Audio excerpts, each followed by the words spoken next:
everyone. In this video lecture of digital electronics, I am going to design mod 12 ripple counter और mod 12 synchronous counter using JK flip flop. ठीक है, हम JK flip flop से कर लेते हैं इसको using JK flip flop. Done. तो first of all, how many clock pulses can be count by this counter? तो capital N is equal to 12 means की नंबर ऑफ क्लॉक पल्सेस जो ये काउंट करेगा वो कितनी होंगी 12. ठीक. And what is the range, इसकी जो रेंज होगी काउंटिंग की वो 0 to 11 होगी बिकॉज 0 to n-1 लेते हैं. Now how many flip flops are required? तो mod n should be less than equal to 2 raised to power small n. यहाँ पर जो n की वैल्यू है that is 12 less than equal to 2 raised to power अगर हम 4 रखते हैं तो हमें क्या मिलेगा 12 इज लेस देन 16 मीन्स की कंडीशन सेटिस्फाइड हो गई. तो number of flip flop means small n is equal to 4. This is the number of flip flop. ठीक. अब हमें इसको डिज़ाइन करना है. सपोज हमारा MSB बिट A है, B, C, D, ये 4 फ्लिप फ्लॉप हैं. तो A, B, C, D, this is MSB और दिस इज LSB. क्लियर. अब हम इसको डिज़ाइन करते हैं. तो जब हम असिंक्रोनस बनाएंगे तो असिंक्रोनस काउंटर में हमारी क्लॉक सेम अप्लाई नहीं होती है. सबसे पहले मैं 4 फ्लिप फ्लॉप्स ले लेती हूँ. 1 2 3 एंड 4. क्लियर. और ये वाला फ्लिप फ्लॉप हमारा MSB का होगा और this will be LSB. Clear.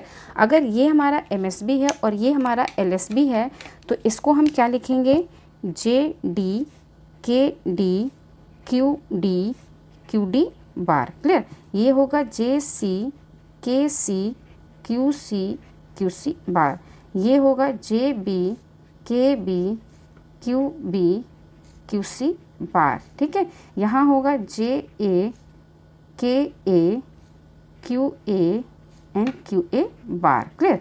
Now clock हमारी जो अप्लाई होगी वो फर्स्ट पर अप्लाई होगी. यहाँ पे क्लॉक पल्स अप्लाई होगी एज अ इनपुट. ठीक. नाउ ये हमारा असिंक्रोनस काउंटर है मीन्स कि हमारे जो सारे के सारे इनपुट्स होंगे हम उन्हें शॉर्ट करेंगे विथ VCC और 1. ठीक है.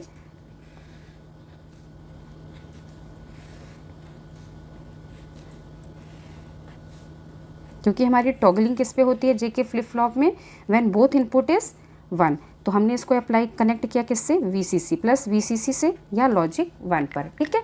नाउ अब हमारा जो आउटपुट ऑफ फर्स्ट होगा, output of first work as a input clock pulse for second. Output of second work as clock input for next one. यहाँ पर ये हमारी क्लॉक इनपुट. डन. ठीक. ये तो हमारे इनपुट्स हो गए. नाउ ये मॉड 12 काउंटर है मींस अगर हम बाइनरी में 12 लिखते हैं तो क्या होगा 1 1 0 0. ठीक. कौन कौन सी वैल्यूज़ यहाँ पर 1 हो रही हैं? A एंड B की वैल्यू 1 हो रही है. क्लियर. मींस कि हम एक नैंड गेट लेंगे. ठीक है. एक हम नैंड गेट लेंगे जिसकी एक इनपुट हमारी QA होगी, दूसरी इनपुट उसकी QB होगी. ठीक है. क्लियर. ये हमारा नैंड गेट है.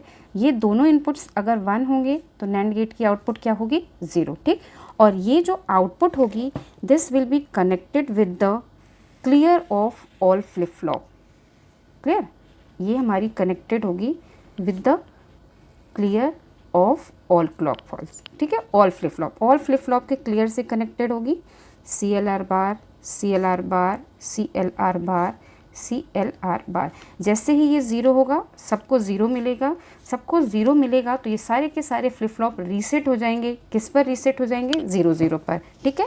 मींस कि अगर हमें इसकी टेबल बनानी हो तो हम इसकी टेबल कैसे बनाएंगे? मैं इसकी स्टेट टेबल आपको बना के दिखा देती हूँ कि इसकी स्टेट टेबल कैसे बनेगी. ये हमारी 12 क्लॉक पल्सेस काउंट करेगा. यहाँ पर हम लिखेंगे क्लॉक पल्स. ठीक है. QA QB QC QD. ठीक है. 0 क्लॉक पल्स वैल्यू इसकी 0 0 0. फर्स्ट क्लॉक पल्स पे 0 0 0 1. Second clock pulse 0 1. ये 2 क्लॉक पल्सेज हो गई. नाउ 2 काउंट करेगा. 2 पर क्या होगा दिस 1. नाउ 3 काउंट करेगा. 3 पर क्या होगी वैल्यू दिस 1. नाउ ये 4 काउंट करेगा. 4 पे क्या वैल्यू होगी 1 0 0. नाउ ये 5 काउंट करेगा. 5 पे वैल्यू क्या होगी दिस 1. 6 काउंट करेगा. 6 की वैल्यू क्या होगी दिस 1. नाउ 7 काउंट करेगा. 7 के बाद 8 काउंट करेगा, सॉरी 1 0 0 0। नाउ 9 काउंट करेगा, 9 के लिए 1 0 0 1। नाउ 10 काउंट करेगा और लास्ट ये 11 काउंट करेगा। जैसे ही ये 12th क्लॉक पल्स पे जाएगा इसकी वैल्यू क्या हो जाएगी, वापस 0, क्योंकि वो रीसेट कर देगा। क्लियर, 12th क्लॉक पल्स पे ये क्या हो जाएगा, 0। तो ये हमारी 0 to 11 12 क्लॉक पल्सेस को काउंट करेगा, उसके बाद ये 12 के ऑनवर्ड्स नहीं काउंट करेगा। ठीक, ये 12 क्लॉक पल्सेस को काउंट करता है, that's why this is called mod 12 counter. 0 to 11 को काउंट करता है, ये इसकी रेंज होती है। Clear, I think clear. If you have any doubt related to this, please write down in the comment section. Thank you.